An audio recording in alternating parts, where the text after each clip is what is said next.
The Israelites arrived in the wilderness of Sinai exactly 2 months after leaving Egypt. After breaking camp at Rephidim, they came to the base of Mount Sinai and set up camp there. Moses then climbed the mountain to appear before God. The Lord then called out to him from the mountain and said, "Give these instructions to the descendants of Jacob, the people of Israel. You have seen what I did to the Egyptians. You now know how I brought you to myself and carried you on eagle's wings. Now if you will obey me and keep my covenant, you will be my own special treasure from among all the nations of the earth. For all the earth does belong to me, and you will be to me a kingdom of priests, my holy nation. Give this message to the Israelites." Moses returned from the mountain and called together all the leaders of the people and told them what the Lord had said. They all then responded together, "We will certainly do everything the Lord asks of us." Moses then brought the people's answer back to the Lord. The Lord then responded to Moses, "I am going to come to you in a thick cloud, so the people themselves can hear me as I speak to you. Then they will always have confidence in you." Moses told the Lord what the people had said.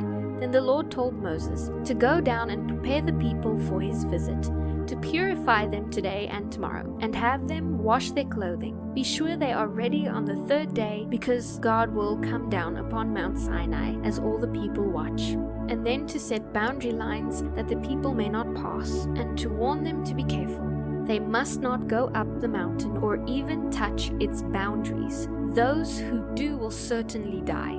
Any people or animals that cross the boundary line must be stoned to death or shot with arrows. They must not be touched by human hands. The people must stay away from the mountain until they hear one long blast from the ram's horn. Then they must gather at the foot of the mountain. Moses then went down to the people. He purified them for worship and had them wash their clothing. He then told them to get ready for an important event which would happen 2 days from now. Until then, everybody must abstain from sexual intercourse. On the morning of the 3rd day, there was a powerful thunder and lightning, and a dense cloud came down upon the mountain.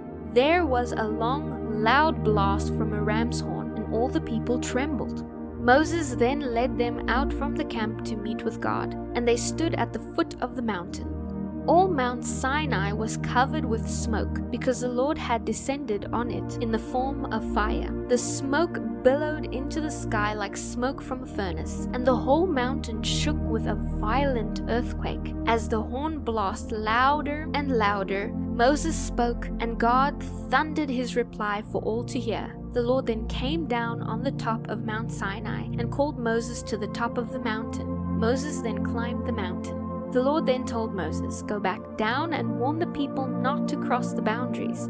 They must not come up here to see the Lord, for those who do will die. Even the priests that regularly come near to the Lord must purify themselves, or God will destroy them." "But Lord, the people cannot come up on the mountain," Moses protested. "You already told them not to. You told me to set boundaries around the mountain, to declare it off limits." The Lord then said, "Go down anyway and bring Aaron back with you. In the meantime, do not let the priests or the people cross the boundaries to come up here. If they do, I will punish them." Moses then went down to the people and told them what the Lord had said.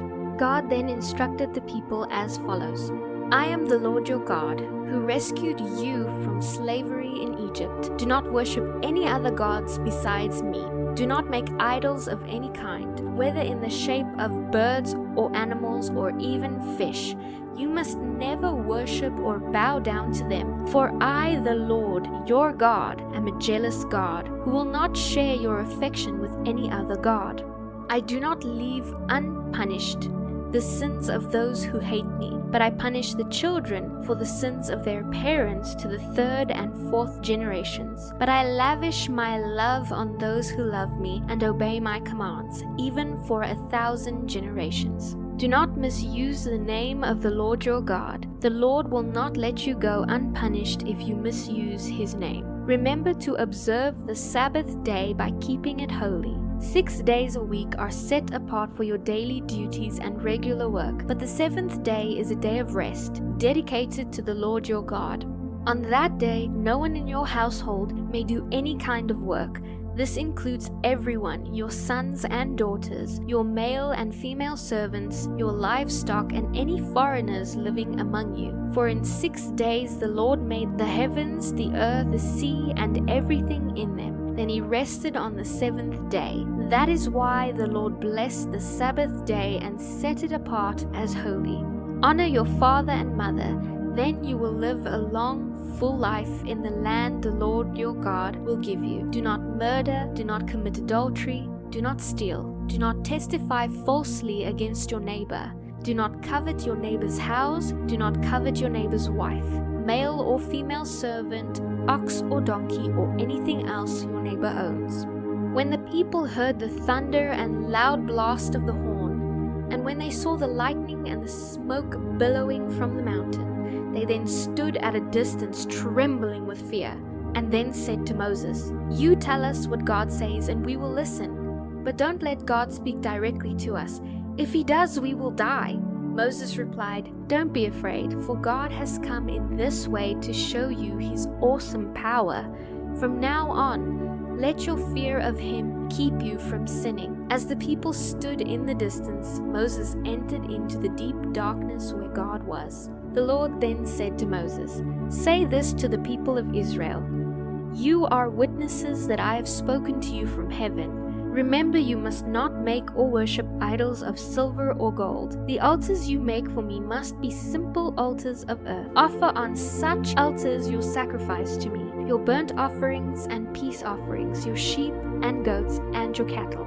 Build altars in places where I remind you who I am, and I will come and bless you there. If you build altars from stone, use only uncut stones. Do not chip or shape the stones with a tool, for that would make them unfit for holy use. And then you may not approach my altar by steps. If you do, someone might look up under the skirts of your clothing and see your nakedness."